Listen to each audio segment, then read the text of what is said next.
I'm Kiera Morgan. Thanks for joining me on this episode of Coffee with Kiera. I am here with Aimee Thompson, and we are talking all things recycling today. But first, Aimee, for those who don't know you, you've been in our community forever, but there may be a few people who don't know you. Yes. Tell us a little bit about yourself and what you do. Okay, awesome. My name is Aimee Thompson. I work at Thompson Sanitary. My official title is Public Information and Education Manager, but I do a lot of things in our small business that fall outside that. But I moved here with my husband, who grew up in Newport, and we moved here in 2000. And I've had various positions, but I've been working for Thompson's for 20 years, and I basically promote recycling education. I do our website, our app, anything that has to do with the public outreach, a lot of community outreach, volunteer quite a bit in our community for various things. You're on Rotary. I am. I'm Rotary. I am chair of the Pacific Communities Health District Board. I do a lot for Rotary with Youth Exchange. And I've been on Newport Boosters. And a lot of school related things, as like our last daughter just graduated from high school. So I've been in the school district a long time. And let's see, I'm trying to think what else. But yeah, just various organizations, and we just like to help out in the community in general, and promote sustainability. So thank you, and very involved in the chamber. You also have been an integral partner when it comes to like seafood and wine. This is true, yeah. For the last 3 years, I've coordinated the waste pickup for seafood and wine. And I was just looking at numbers the other day, because we're looking at changing some things for the next seafood and wine to further reduce the waste, because events create a lot of waste. And so last year we diverted 64% away from the landfill. So that means 64% was recycled or composted. That's awesome. Mm-hmm. And so we've been working on that number every year. We're looking at possibly reusable cups this year, but maybe just for beer or something. We're looking at our options, and so we think it's really important with being on the coast that we want visitors to know that the environment means a lot to us, and by promoting that. 100%. And I know there's more movement in that way to educate visitors to the coast about the importance of taking care of our shared area. Yeah. Through Rotary, we do microplastic cleanup. And so if you've ever been a part of that, you realize the effect that plastics are on our environment, and it's everywhere now. And if you look really closely on our beaches, it's kind of astonishing how much is out there. We do a pretty good job with Solve. Oregon does cleanups, but it doesn't mean it's not around. And so, I just think that we all need to do our part on communicating that to visitors, that it's important where we live, and we don't want a lot of waste, and we want people to pack it in and pack it out, so. And I think Oregon has been pretty much a front runner across the U.S. when it comes to recycling and waste management, right? 100%. It's really awesome when we go to national conventions, and we're known for being a leader in recycling. And also we're known for working really well together between government, private industry, recycling, co-ops, all sorts. A lot of other states struggle with coming up with really doable solutions for everyone. So. Which is surprising to me. We were talking a little bit before the program, and my son Nick was, in the Marines, and where he was stationed in another state. One of the first things I'll never forget that he has said to me, and I think I've told you this before too, is he said, "They don't do any recycling here." He was like, "Mom, I had to put a can Right. in the garbage. And I went, no. I know. No. Aluminum, it's so highly recyclable. Like, it's just like, Doesn't that just make you cringe? Seriously? It does. It totally does. And you would not believe how many people tell me this, that they just can't believe it. And, because Oregon has been doing that has had the bottle bill, I think it was 1972. Yeah. And so, and then I know, and there's still states that are replicating it like last year because of our success at it. And so, and also because aluminum is expensive. So, there's a whole value to it that it makes sense to recycle. A lot of plastics don't really have much value, but aluminum completely does. But keeping them out of the landfill is where the value is. Yes, 100%. I know. And we are, so all of we have recycling laws that most states do not. Mm-hmm. And one of those is the Opportunity to Recycle law, which was in the early 90s. And now we have an updated law to that was passed in 2021. So that's going into effect in July. So let's talk a little bit about the history of recycling. I've been around for a while.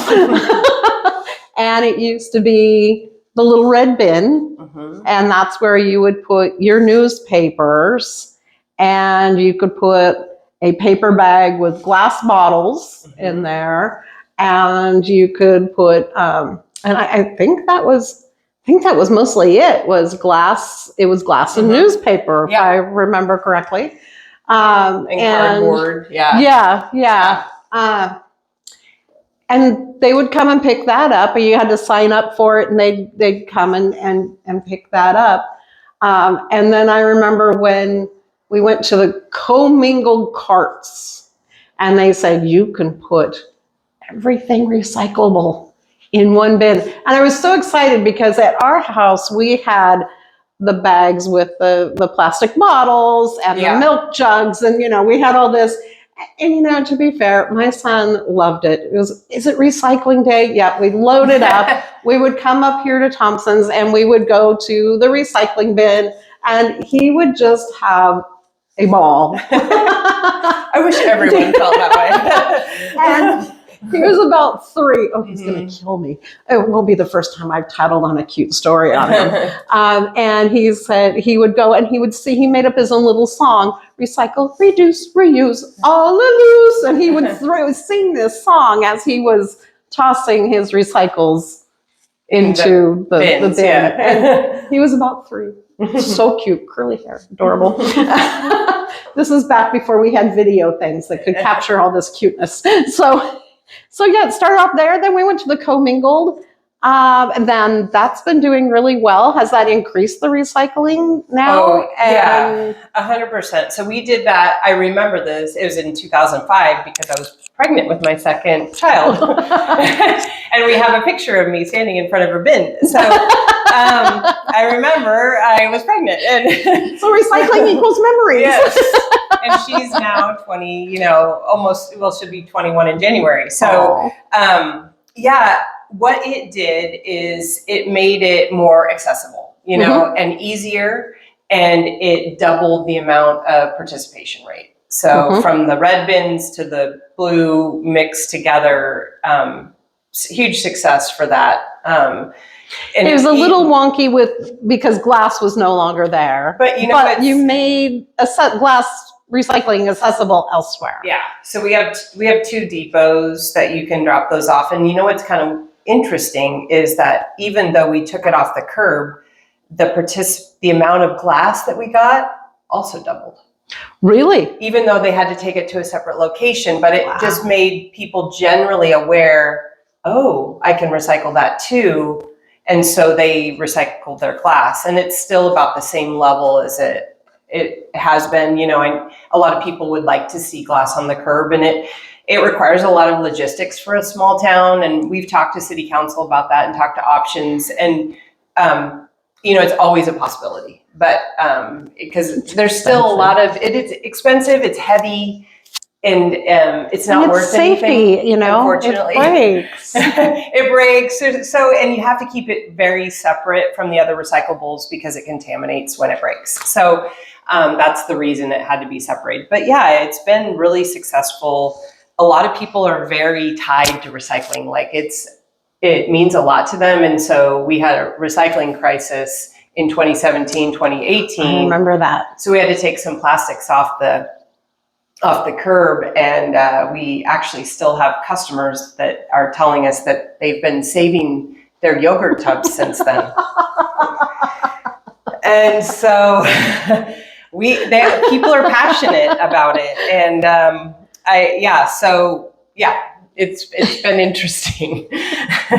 Yeah, and we found out that our recycling wasn't going to responsible places. We were polluting other Asian countries, China, and so that's where we started talking about revamping recycling again. And Oregon was born out of that. So yeah, and that's really important. And educating the public about, I don't know if everybody takes time to look at the little triangle that's, somewhere on your stuff to see can or I can't I. And I was like so frustrated when some of those changes came about. So it's like, I'm not going to look at every single thing and, how is this going to work? And then I don't know if it was you or Rob or somebody at a meeting said, if the opening is smaller than the bottle, it can be recycled. I'm like, simple. Yeah. Thank you. Easy. I don't have to keep a list of numbers and compare them.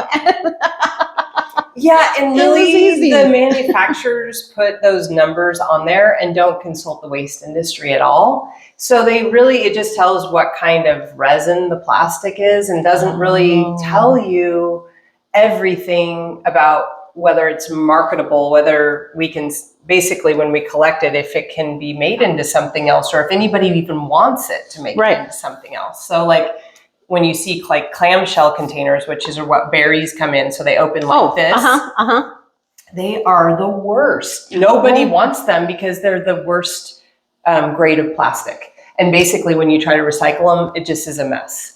And so even though they have a recycling thing on there, basically, I know.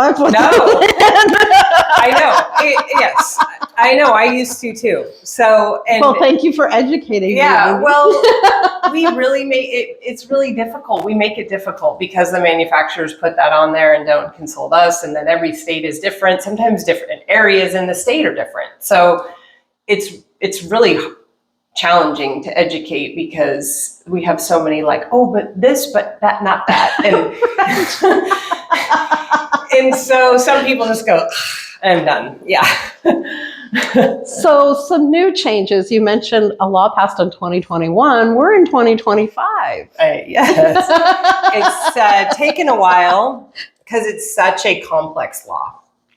And so it's called the Recycling Modernization and Plastic Pollution Law Act. And so it's taken that long because we had to write the framework, or, in DEQ, Oregon Department of Environmental Quality, and all of the people that are involved trying to come up with a real world solution. And then there were two separate rulemaking that happened. And so the first one happened, and then I was actually on the second one. So I was one of two haulers for the state. So I kind of represented the rural hauler, the smaller hauler. Yeah, because it's totally different. And then the other person that was a hauler was like from the Portland area. So we were covering our bases, and it was 6 months of meetings about that. And I mean, probably 40 hours online meetings. And then we had to public input and all that.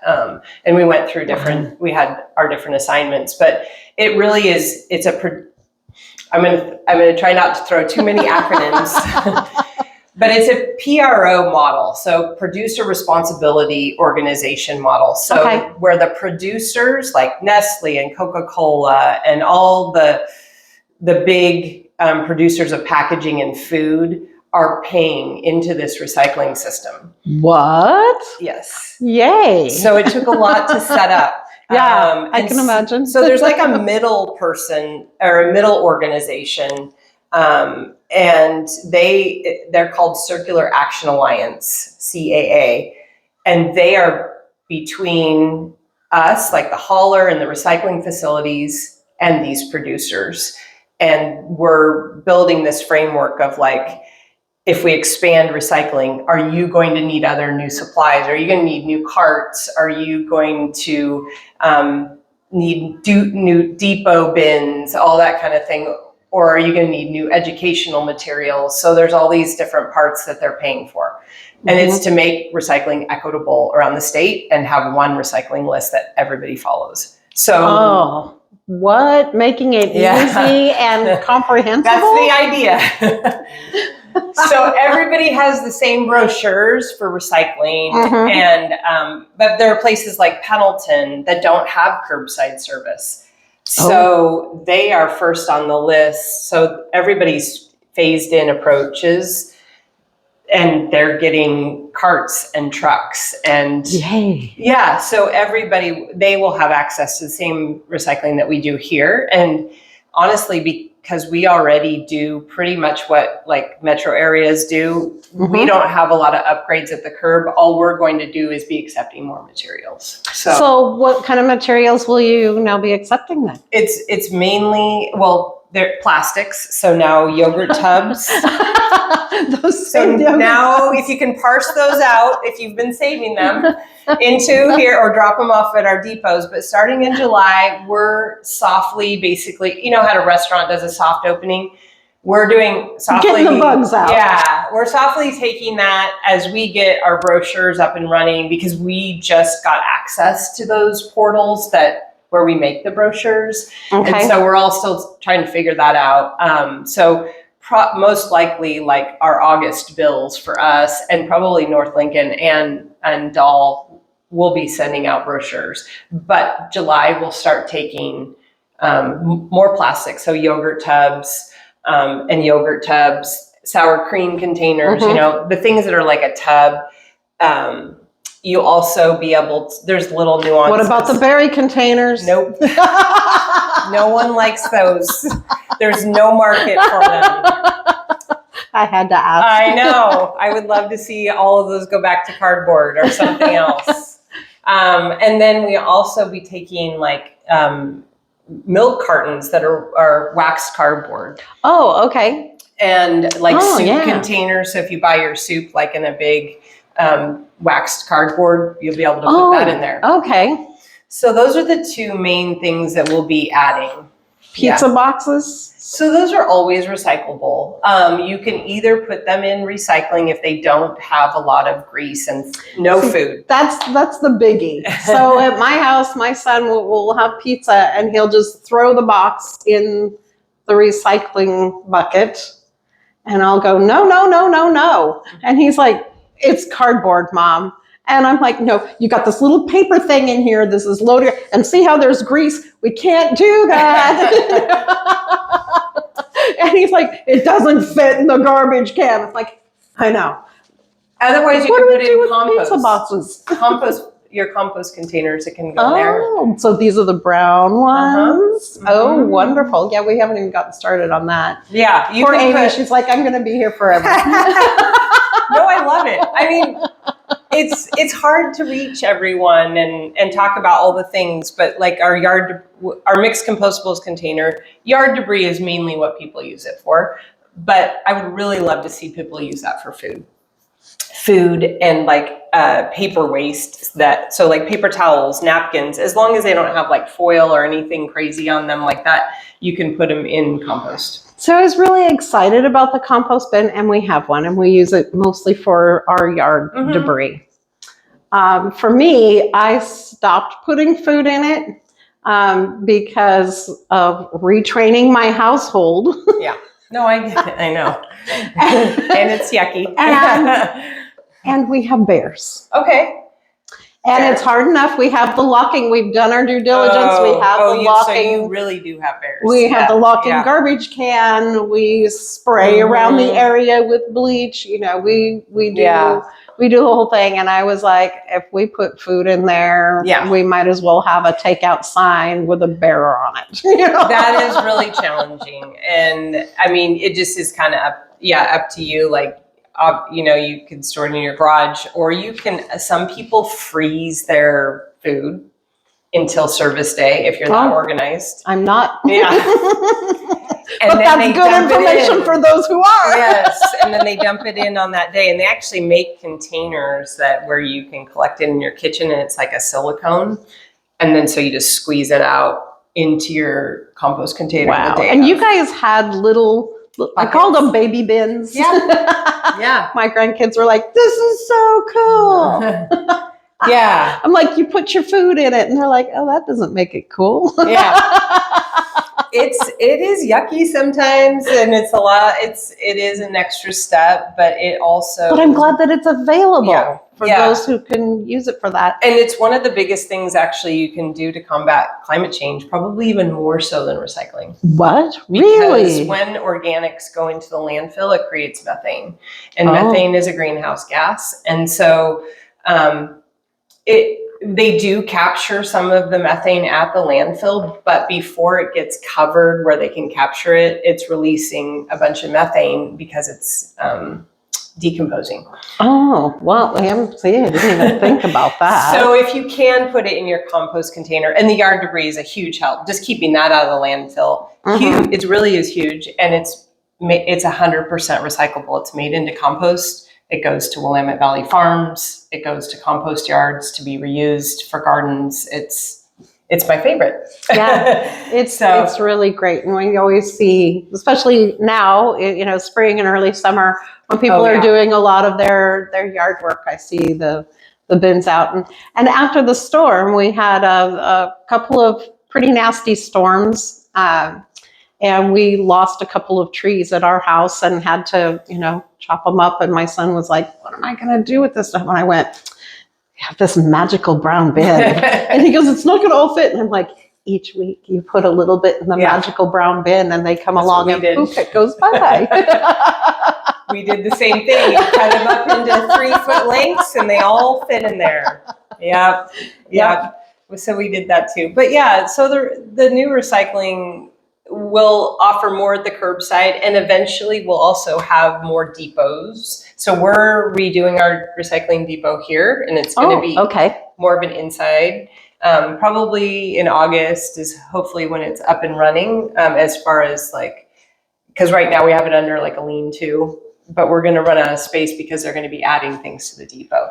But for us on the coast, so we just attended a statewide recycling conference on Monday and Tuesday, where we just learned we're last on the list for these new depots. And it has a lot to do with their logistics of, like, we're kind of tied with Eugene. And so their logistics partners and where they're at, and they haven't set one up there yet. So I thought it was because we're so cool and doing everything that we're supposed to do everywhere else. But they kind of go, yeah, okay. It's because we're so cool, Amy. Yes. But so there'll be a whole bunch of stuff that they add to that. Like, you will be able to recycle, and this will be, they're telling us early 2027, we'll be able to recycle like lids. So when you take them off containers, you can, or like tub lids, you can, as long as we're separating, we'll be able to do film plastic. So grocery sacks or anything that's wrapped in, like if you buy a TV and it comes in a big film sack, or a mattress or something like that, we'll be accepting film plastic again. We used to do that. And then like some random things like PacTech containers. So I don't know if you ever buy microbrews, but it's like a plastic ring. Yeah. They're not the old ones. Yeah, it's like more solid kind of plastic. My husband works for the brewery at Rogue, so it took a second, but I've seen those. Because they're an Oregon company, so they lobbied to get on the depot list, and so we're going to be collecting those. And so there'll be kind of some more items as well, and all the haulers in Lincoln County are just going to be sending out a ton of information. So, and trying to put it on our website and put it on social media and all that, so everybody can know what's going on. So if you're interested, just try to log on to one of our you know, in Facebook and Instagram and our websites. We all three of us also have an app, a mobile app, and it will tell you all the information. It'll just say, what do I do with this? And it'll tell you. So, because we all do manage our own databases for that and enter in different material. And so You're keeping the waste wizard busy. I am, and I'm not always totally 100% on top of it because it's a lot. It is. Yeah, because people make suggestions in there, and I try to create a new material and give them how to get rid of that. And a lot of them are really random stuff, which I get, and so we're like, okay, I'll give you your 3 best options, or, you know.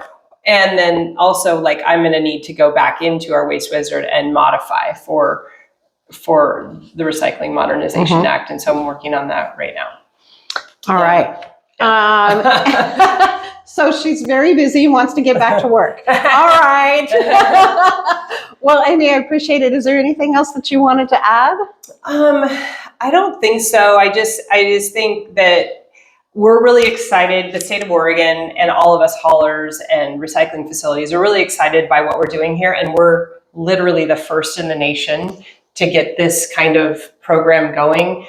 And there's 5 other states that have modeled a lot of their stuff after us. And they're kind of seeing how it goes with us to make modifications. We're the guinea pigs. Like California will be doing it. And once California does it, I feel like also our packaging might change because the packaging industry is going to be incentivized. If they make their packaging better, more environmentally friendly, less plastic, they'll have to pay less into the system. But for Oregon, that might not make much effect for them. But for California, you know, what are they, the 4th largest economic engine in the world? Might make it affect when they go on board, and we might see packaging change. But like Colorado and Maine and Minnesota, they're all doing these similar, we call them EPR. What about Washington? They just passed one. Okay. And so theirs is really in just the beginning stages, but it probably will be really similar to ours because we meet as West Coast haulers and things, and that's what they're telling us. So awesome. Yeah. Wonderful. Well, thank you, Aimee, for what you do. Thank you also to the folks at Doll Disposal and North Lincoln Sanitary Service as well. You guys do an amazing job, and you don't get to tell your garbage people how much you appreciate them. But boy, if you didn't have them, it would be very, very sad. Yeah. So that's true. We appreciate you. Thank you. We appreciate our customers too. So, and feel free to ask us all sorts of questions if you don't know. I was going to say, do you want to leave a phone number, website? Yeah, our phone number is 541-265-7249. We also have info@thompsonsanitary.com. That's email. And we try to respond to those within 24 hours. And then our website is thompsonsanitary.com. Wonderful. Thank you so much for joining me on this episode of Coffee with Kiera. We're sponsored by The Human Being in Newport at 6th Street and Highway 101, and in Lincoln City at the north end of the highway on the west side next to TLC Credit Union. Thanks so much for joining me on Coffee with Kiera. I'm Kiera Morgan.